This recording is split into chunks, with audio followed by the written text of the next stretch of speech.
Iginit ng gobyerno ng Pilipinas at MILF ang pagpapatupad ng nilagdaang Comprehensive Agreement on the Bangsamoro. Sa kanilang pulong sa Hiroshima, Japan, nagpahayag ng tiwala sina Pangulong Aquino at MILF Chairman Alhaj Murad na pagtitibayin ng Kongreso ang Bangsamoro Basic Law. Si Rocky Ignacio ang ating tagapagbalita.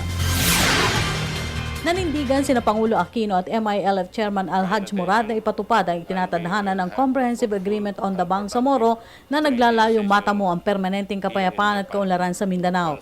Nagkaroon ng pagkakataong makapag-usap ang dalawa sa Hiroshima, Japan. It's reported by Secretary Lacerda, the President and MILF Chairman Murad met in Hiroshima the other day. It was a one-on-one meeting with no cabinet members present. As in their previous meetings, it is reasonable to infer that they discussed the progress of the peace process and how this may be brought to full fruition in accordance with the Comprehensive Agreement on the Bangsamoro, CAB. As the President said in his speech at Hiroshima the other day, recalling their meeting in Tokyo in 2011, my first face-to-face encounter with Chairman Murad was a breakthrough, and the trust born of that engagement was a positive turning point as it allowed us to move forward toward the realization of our shared aspirations.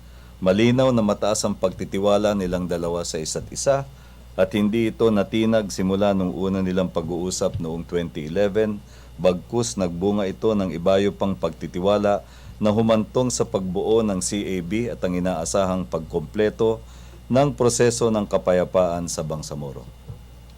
Muling nagkausap sina Pangulo Aquino at Murad sa harap ng inaasahang pagsusumite ng Bangsamoro Basic Law sa Kongreso. Pagtiyak ng palasyo, nais makatiyak ng Pangulo na salig sa saligang batas ang probisyon sa munghahing batas.